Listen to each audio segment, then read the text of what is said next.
Bagaimana hukumnya wanita sholat tanpa mukena? Hanya menggunakan gamis saja. Kalau tertutup auratnya sah, kalau tak tertutup batal. Gamisnya panjang, ininya sampai mana? Tertutup. Bawa pakai kaos kaki, tak sempit. Sama macam mukena. Mukena itu hanya ada di tempat kita. Di Mesir tak ada mukena. Di Maroko tak ada mukena. Orang Maroko pakai baju panjang, gamis. Asal tertutup, jangan terbuka. Apa boleh jamaah yang tadarus di bulan dibayar diberi upah dari masjid?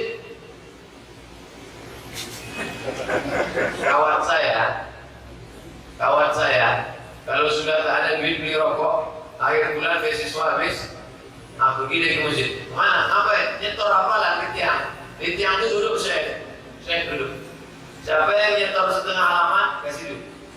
Begitu dapat duit, langsung beli rokok. Alhamdulillah, alhamdulillah.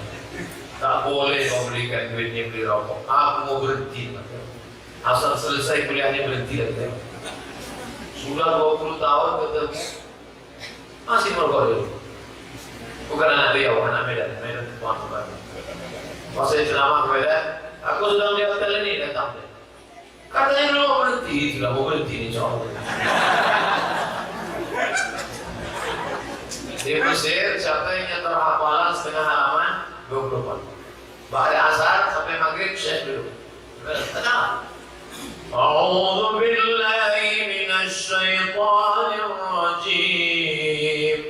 Bismillahirrahmanirrahim. Apa sudah? Lu bisa lah begitu di tempat kita begitu banyak. Mesir tak kaya, kalau Saudi Arabia kaya. Orang bersedekah yang hafal Quran suruh duduk mendengarkan hafalan. Bersih hafalan kaya. Tipasi macam-macam. Satu lagi kawan saya, yang tadi itu anak Medan, satu lagi anak Melekong. Orang nyetor satu halaman, dia nyetor setengah juz. Rupanya ada cewek cantik. Macam-macam. Itulah kenakalan anak-anak saya, alhamdulillah baik. Apa hukumnya baca Al-Quran pada saat mendengarkan ceramah dan khutbah? Saya ceramah, baca Quran dari pantai. Saya bilang selama saya dari Ustaz inilah orang paling mengajar. Macam tak ada waktu aja. Kalau baca Quran pergi ke MPR sana, itu mengisi orang namanya. Ceramah itu dengarkan. Syekh Nuruddin Marfu Al-Makki, kalau sampai ada orang tak menengok, saya sampai hari ini belum pernah mengusir orang. Sampai ada orang tak menengok, dengarkan, diusir begitu. Sampai ada HP berbunyi, saya sampai sekarang tak. Karena saya berprinsip orang zaman edan sekarang sudah mau ke masjid, alhamdulillah. Walaupun ada orang ngobrol dengan saya, jadi dia mau masjid daripada dengan kampung dulu daripada dengan kafe. Bolehkah kita menyimpan uang di bank konvensional? Tak boleh. Haram.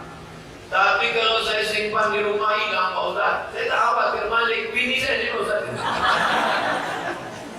Bang, duit apa ni bang? Duit sial. Kenapa sial? Udah sembunyikan kau dapat juga.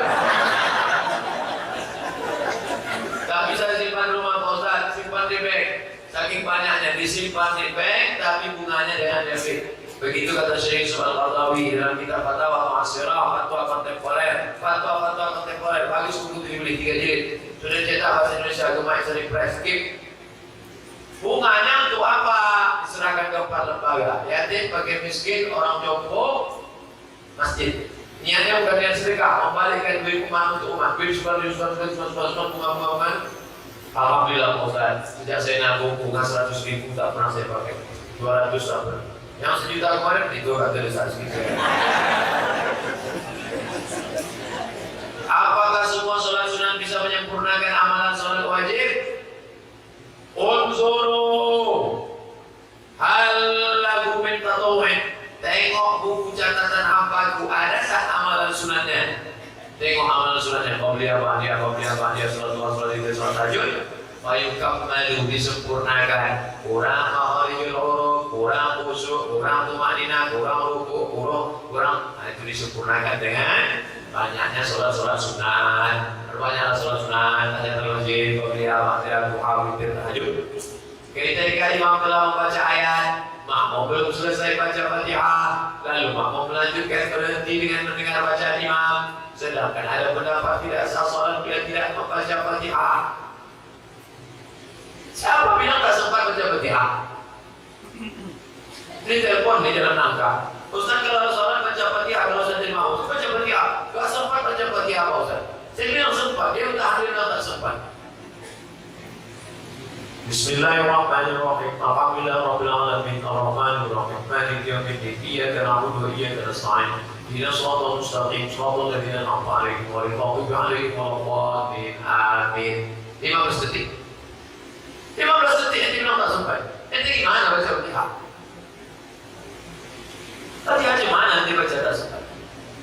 Oh iya lah Pak Ustaz itu. Lain dia baca Fatihah. Baca Fatihah macam Muhammad Zaid lain lah. Seorang imam tidak diharuskan berniat imamah, sedangkan makmum harus makmumkan. Bagaimana kaitannya dengan imam al-amal berniat? Usolli fardal isya'i arba'a raka'atin imaman. Dia jadi imam. Lalu yang tidak jadi imam itu apa? Waktu sholat sendiri. Sholat sendiri. Tiba-tiba datang orang berikut dari belakang. Itu tidak disarankan dia di awal itu jadi imam. Usolli fardal isya'i imaman. Kau kan sendiri kan? Mungkin ada nanti makmum susulan. Kalau kita sedang ada makmumnya, kita lihat imam. Apa hukumnya makmum yang tidak kunut ketika imam berkunut? Makmum jahil. Jika imam mengatakan makmum berkunut.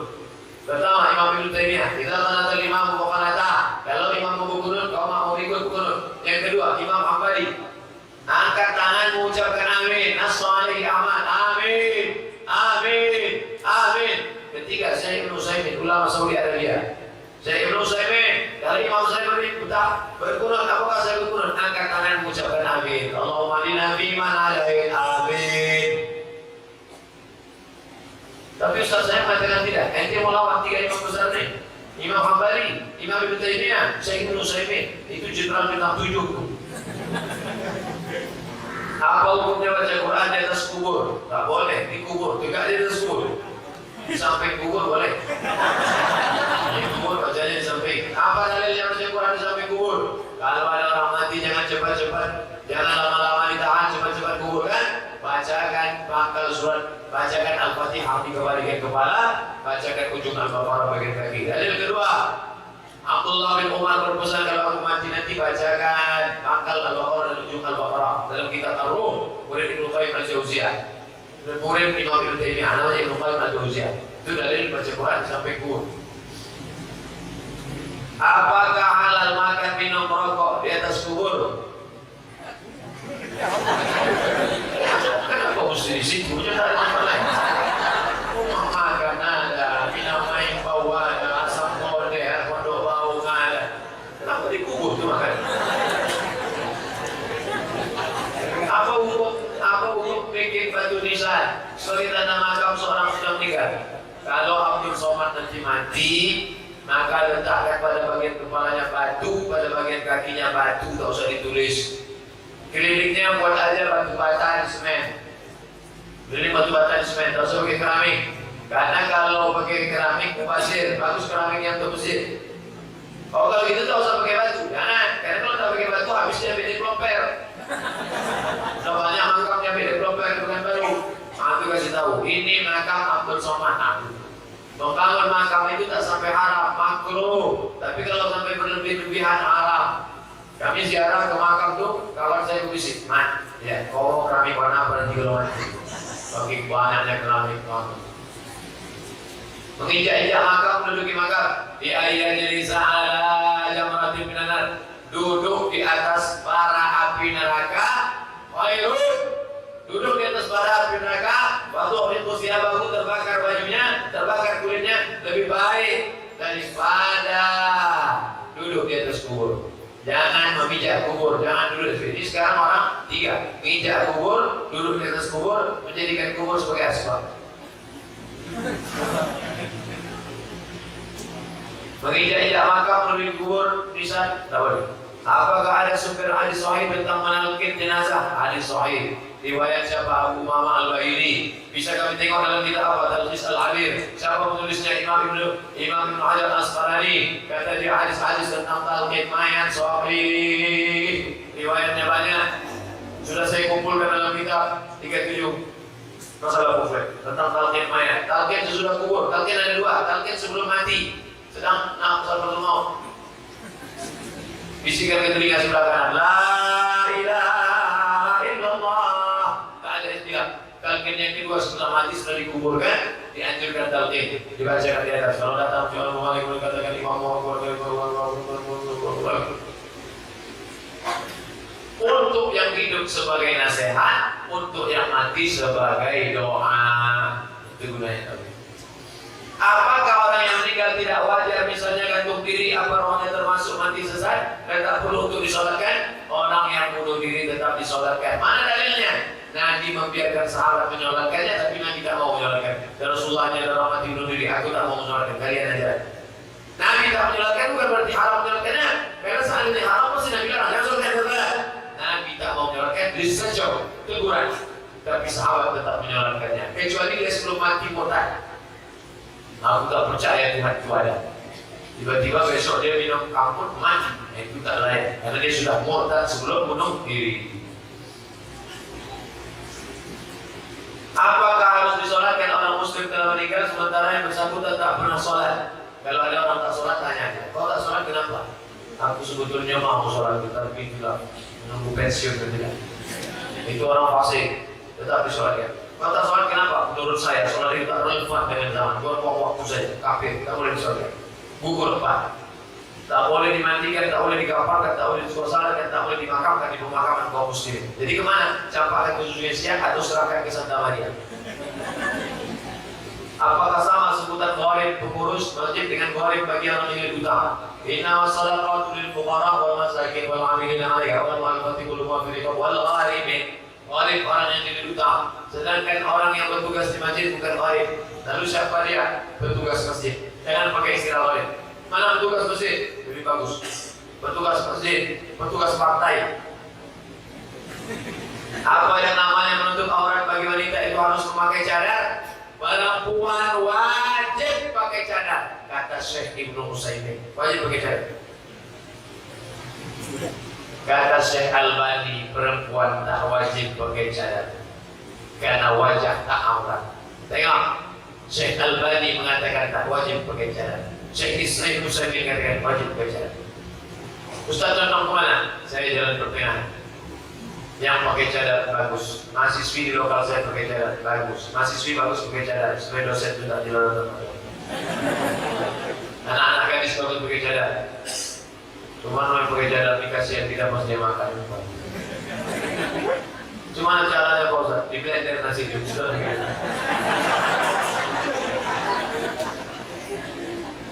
Mahasiswi yang pakai cadar keluar dari lokal saya. Nangislah mahasiswi tadi masuk ke ruangan saya. Waktu itu saya punya jabatan sekretaris LPN, Lembaga Penjaminan Mutu. Saya mundurkan diri karena sejak saya di situ mutu tak naik-naik. Kamu kenapa? Dosen saya melarang saya masuk Pak, katanya saya harus buka cadar. Saya tak mau buka cadar. Saya merekom kamu menghadap rektor. Rektor Lembaga Penjamin Mutu, kamu boleh menghadap rektor bahwa ini tidak.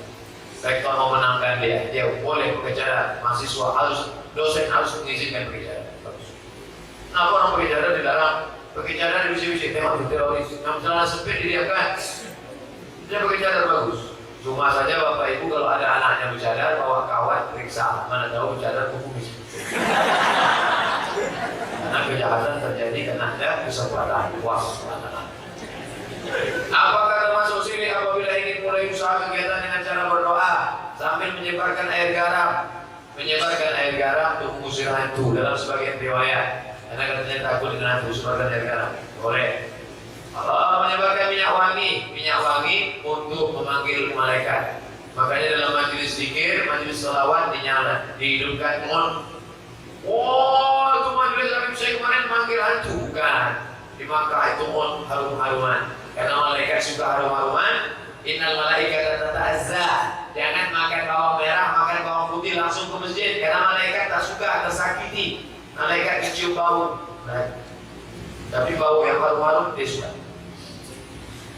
Tapi kalau dengan menghidupkan itu untuk memanggil hantu di dalam tanah, sudah ngesot, di belorong, sudah bolong. Apakah hukumnya seorang berwudu dalam keadaan tak berpakaian lengkap atau dalam keadaan telanjang? Wudunya sah, tapi tak afdal. Afdal seelok-elok sebaik-baik yang beradabnya berwudu tetap menutup aurat. Laki-laki pakai handuk, pakai sarung, mandi pakai basahan.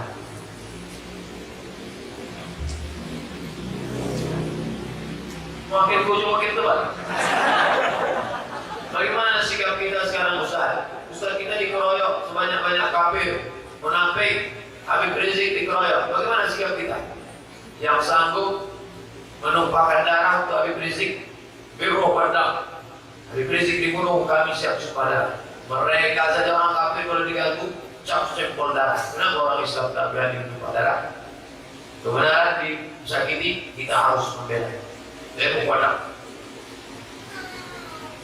Tak sanggup saya mau doa, ya Allah, berikan umur panjang Habib Rizik, kuatkan dia, semangatkan dia, lindungi dia. Dan doa silahkan mau, doa sejahtera mereka. Berdoa tak mau, parah betul, tipis betul pergaulan.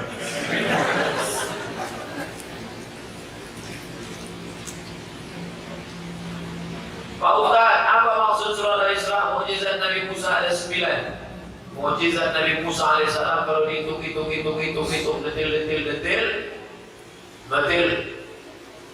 Kalau mau dihitung sedetil-detilnya, maka dihitung orang, tongkat merubah menjadi ular, lautan bisa memerah menjadi darah, maka disebut dengan Red Sea, red, merah, sea, laut, baru aman. Sampai terkejut Fir'aun ayo. Kemudian lautan terbelah, kemudian turun awan, kemudian turun makanan manna bersalwa, kemudian pula mendapatkan Taurat, kemudian pula turun kumala, wartafanya, datang penyakit gatal-gatal, musuh-musuh Nabi Musa, datang penyakit bisul, kemudian pula datang tafani, katak, tiba-tiba datang ke istana itu katak-katak segala macam. Kemudian pula sampai dia selamat.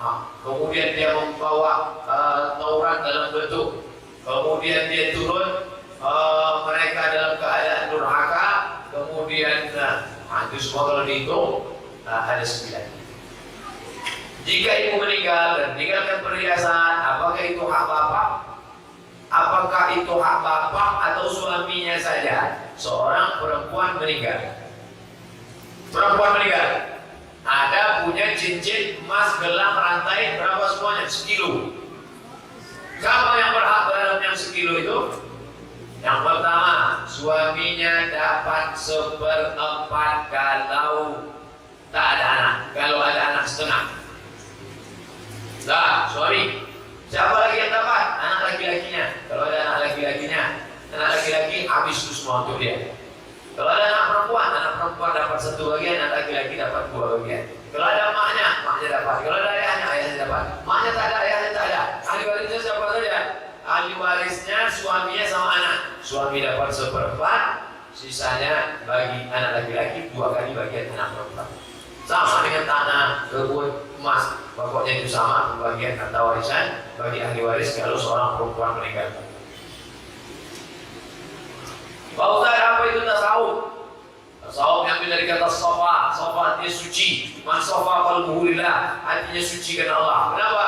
Karena orang tasawuf itu mensucikan hati. Sucikan hati dari riya, dari sum'ah, dari takabur, dari kufur, dari nifaq. Setelah hati bersih, diisi dengan ridha, qanaah, zikir, muhasabah. Setelah itu baru Allah memberikan pencerahan dengan tajalli. Adapun tasawuf anu garing kaulah mesti menyatu dengan Tuhan. Tasawuf kita adalah tasawuf sunni, tasawufnya Imam Al-Ghazali dan Junaid Al-Baghdadi. 3 rukun Ahlussunnah wal Jamaah. Dalam bidang akidah, Asy'ari Maturidi, dalam bidang fikih 4 mazhab, dalam bidang tasawuf, Junaid Al-Baghdadi dan Imam Al-Ghazali. Tasawuf sunni berdasarkan Quran dan Sunnah. Ada pun yang menyatu dengan Tuhan. Kalau sudah pejam mata berzikir, tak lagi sholat. Kata Ustaz, sholat. Sholat itu kulit-kulit kita. Kalau putri mati pak. Bukan itu dah sholat. Tarekat Pak Ustaz, tarekat itu adalah cara, metode berzikir. Kebetulan cara itu diriwayatkan oleh Syekh Abdul Qadir Jailani, disebut tarekat Qadiriyah. Kebetulan diriwayatkan oleh Abdul Hasan Sazili, disebut tarekat Syadziliyah. Kebetulan dibuat oleh Bahauddin Naqsyabandi, tarekat Naqsyabandiyah. Kenapa mesti ada suluk? Melatihan. Kenapa suluk dulu? Sama macam orang LPG, suluk 10 hari. Kenapa selama suluk itu tak boleh makan daging? Karena kalau dia makan daging, libido seksualnya naik. Kalau libido seksualnya naik, tak bisa dikit, menengok di atas. Tapi kalau dia makan sayur, bukan seumur hidup makan sayur. Selama pelatihan itu saja. Kenapa dia pakai pakaian putih? Nah, disuruh pakaian putih. Kenapa dia senantiasa berwudu? Nah, disuruh berwudu. Melatih. Sholat sunat tak boleh tinggal. Sholat sunat duha, sholat sunat witir, sholat sunat tahajud, zikir. Kenapa pakai lampu? Banyak nyamuk.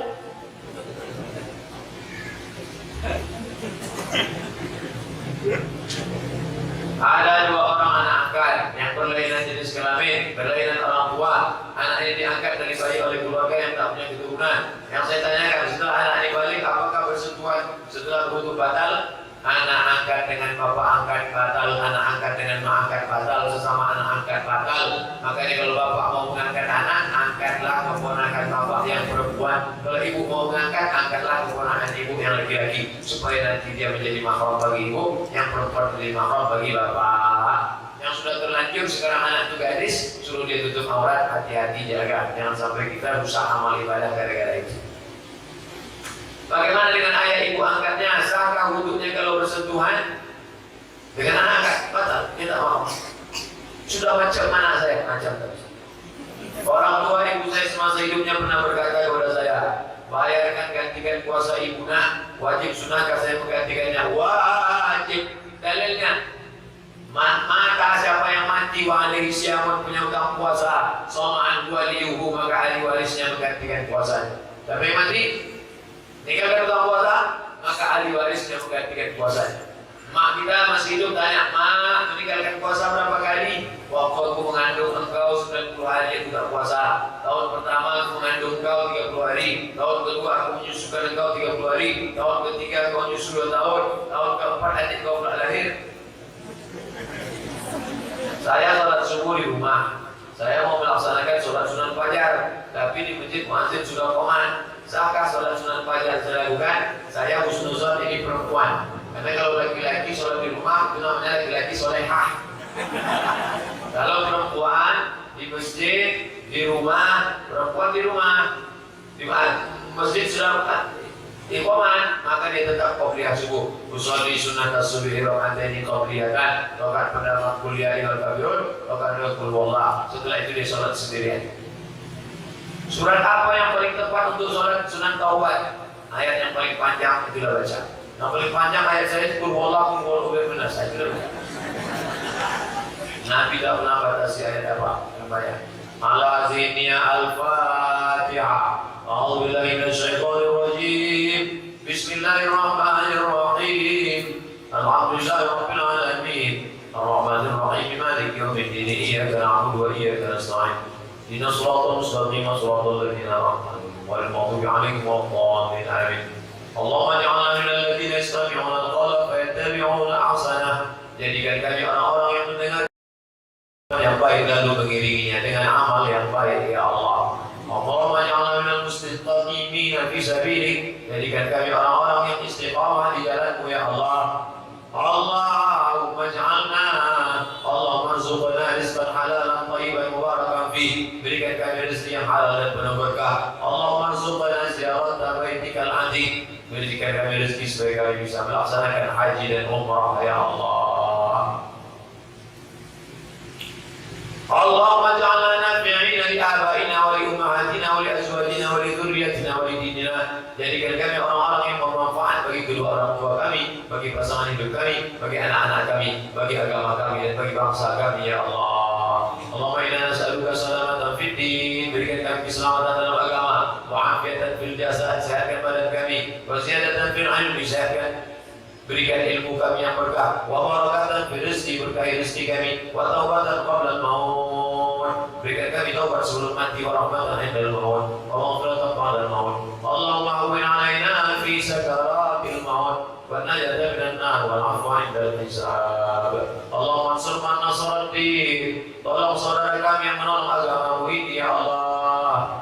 Allah mansur Islam wal muslimin. Tolong kaum muslimin yang sedang tertimpa musibah bencana ya Allah. Allah mansur ikhwanal mujahidin fi Palestin wa fi Suriah wa min masyariqil ardi ila magharibiha.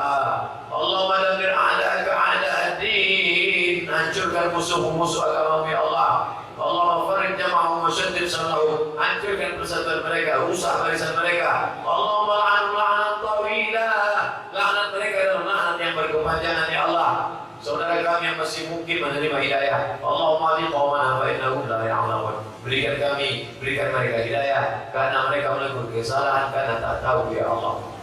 Allahumma ja'al akhir kalamina ahdan dari ajalina. Jadikanlah akhir kalam kami ketika ajal kami sampai. Qaula la ilaha illallah. Rabbana atina fid dunya hasanah wa fil akhirati hasanah wa qina adzabannar. Wa sallallahu ala sayyidina Muhammad wa ala alihi wasallam. Alhamdulillahi rabbil alamin.